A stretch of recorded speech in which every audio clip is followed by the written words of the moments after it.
sinzi uko nabivuga ni nko kwiyahura no kwiyahura ubanga bampa ikiraka bakankubita igihumbi kumva y'umwana mutoya noneho bankubita ya yindi y'umuntu mukuru bakampa 2,000 kurya ni ku kaboko kanjye wowe ukora iki akazi kose ndagakora n'uwampa umuzigo nawikora nkabona amafaranga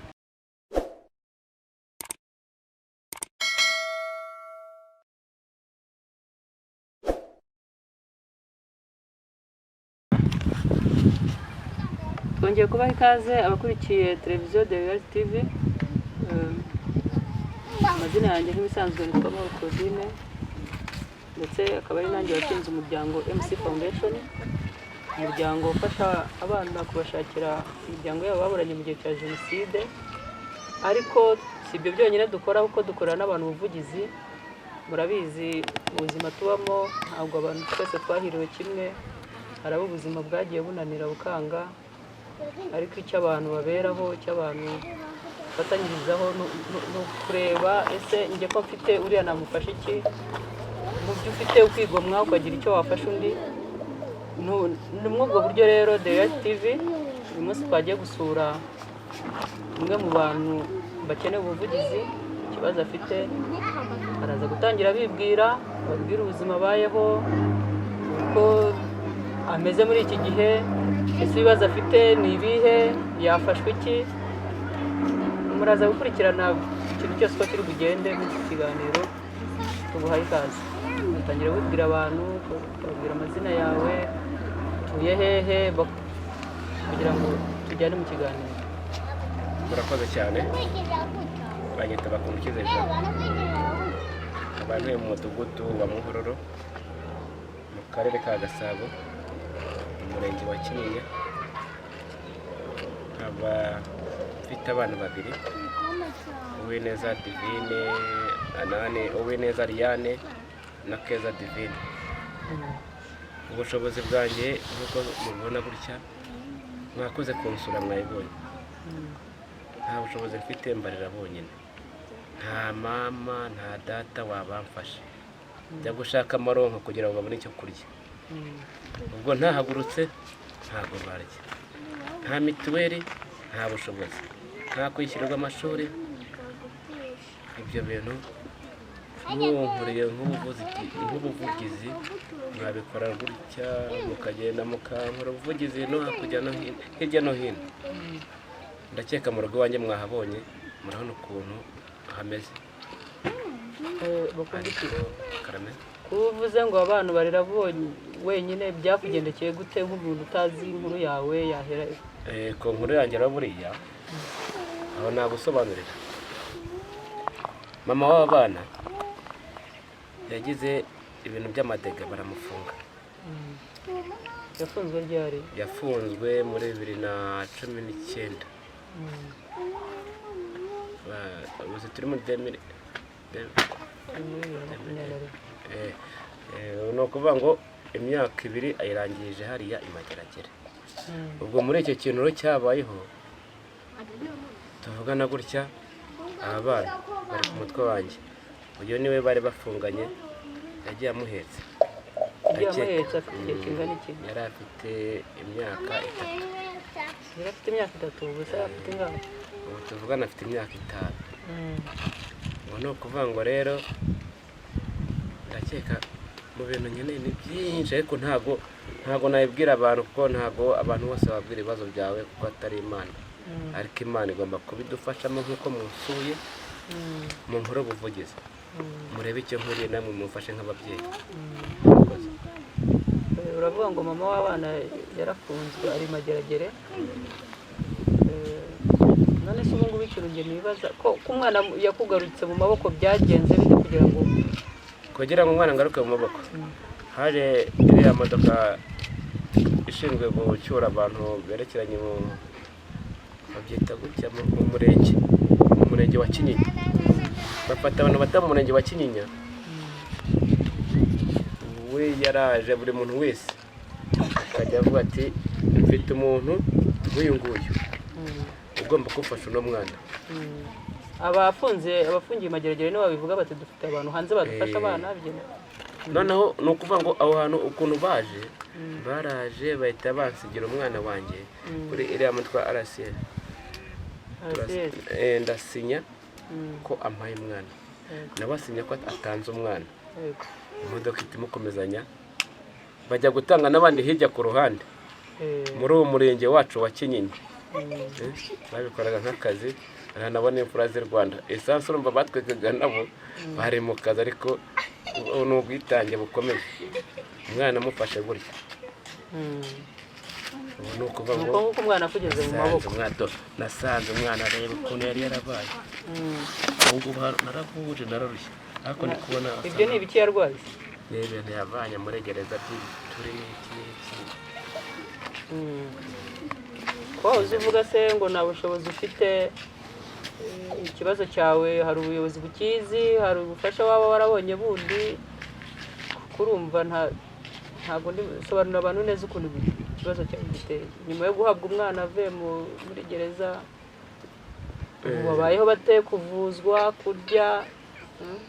kurya ni ku kaboko kanjye wowe ukora iki akazi kose ndagakora n'uwampa umuzigo nawikorera nkabona amafaranga ariko abana bakarya ariko ku byerekeranye n'ubwo bufasha bwa hano mu makaritsiye gutya nta bufasha nigeze mbona mu mudugudu wacu gusa ikibazo barabibonye bansabye amafaranga ya FPR ndavuga ati akugira ngo mbahe umusaza wa FPR umusanzu wa FPR naye mwanze mu umusanzu mvuze n'umwana mbanza mvuze umwana muberetse baravuga ati ahubwo uyu muntu akwiye gufashwa ariko byaheze gutyo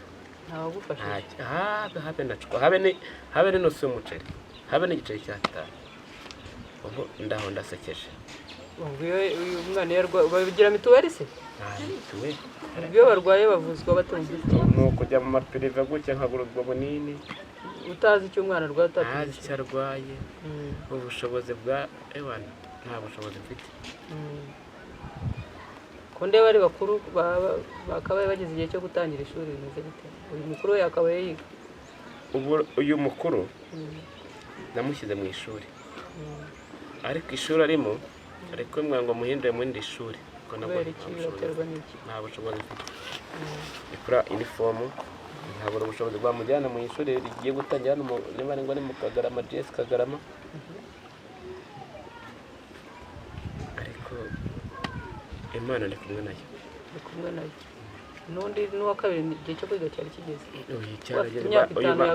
bansabye materinero bitandatu agiye kuyoga materinero namushyira muri atayise ubushobozi bwo kuyoga ni ukuvuga ngo nta cyizere ufite cy'uko bazaniga kubera Imana njye nasaye Imana nyagasani cyase nkamwe mwansuye mukankora ubuvugizi ibyo navuze hari haruguru mu nkora ubuvugizi murebe noneho n'Imana ibidufashemo namwe bibafashemo rero ukuntu abana bajya ku masomo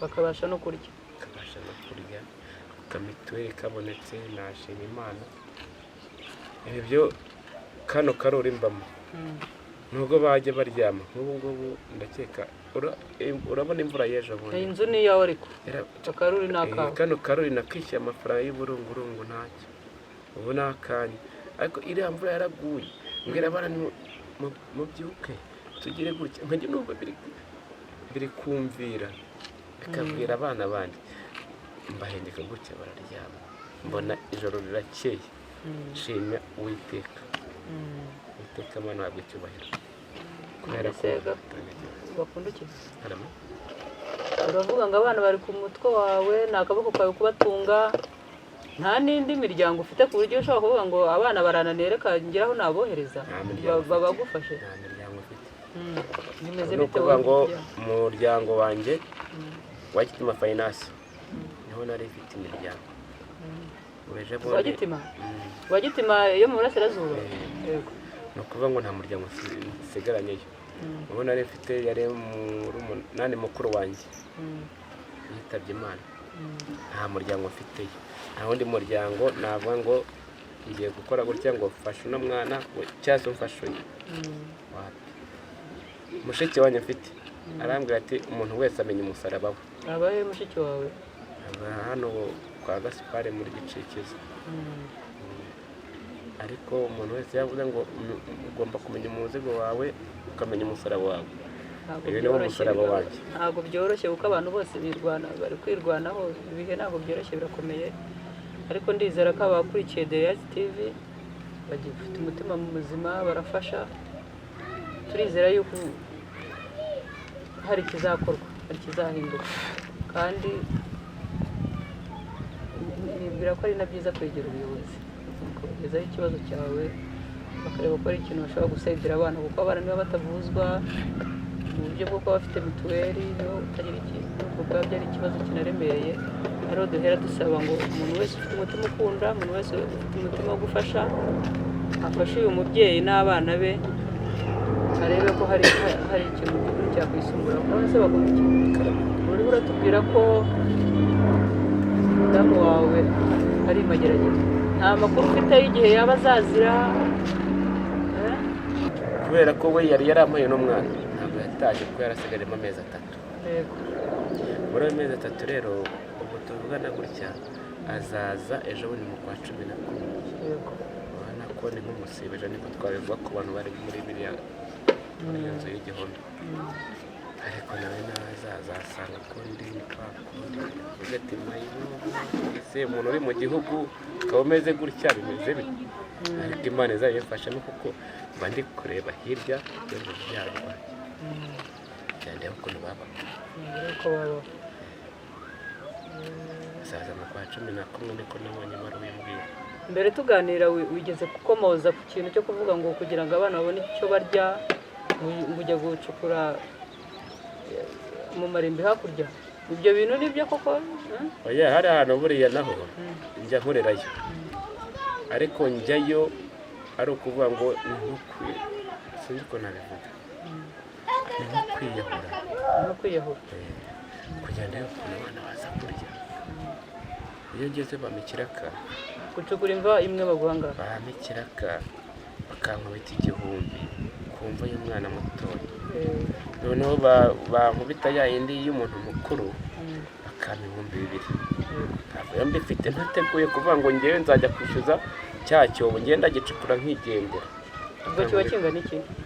Ibingana iki mu by'ukuri? Imva ni metero 220 kumanuka hasi metero 160. Ubutambike 80.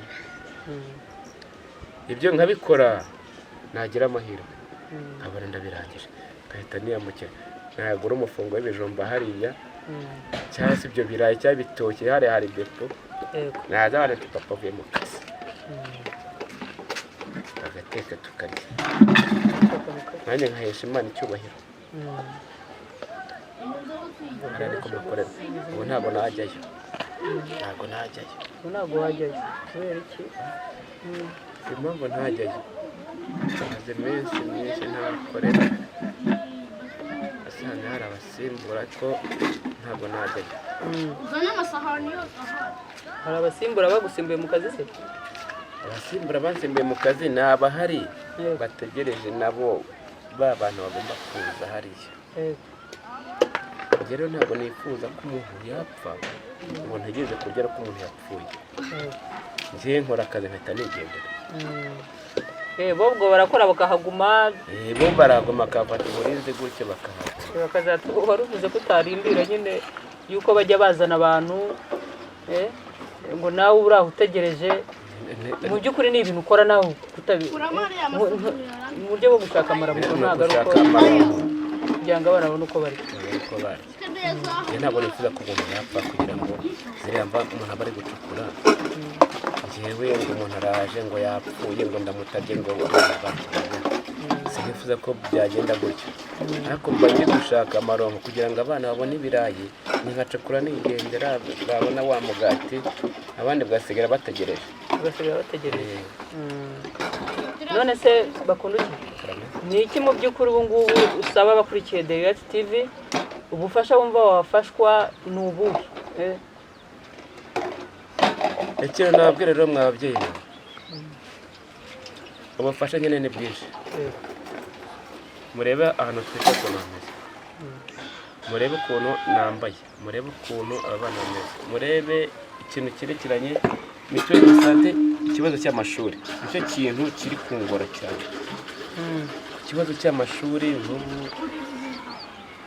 nicyo kintu kimbangamiye cyane. Niyo cya kintu nakubwiye ngo kuvuzwa kw'abana, mituweli de sante birambangamiye, yego, kurya kw'abana ni ikibazo, ibindi bibazo kumva ni danje. Ku cyerekeranye n'amashuri urabona ku wa mbere bagiye gutangira,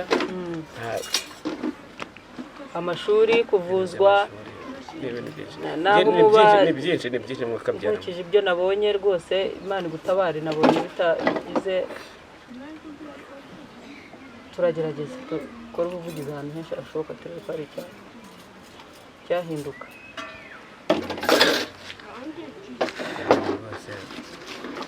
Imana yabampera umugisha.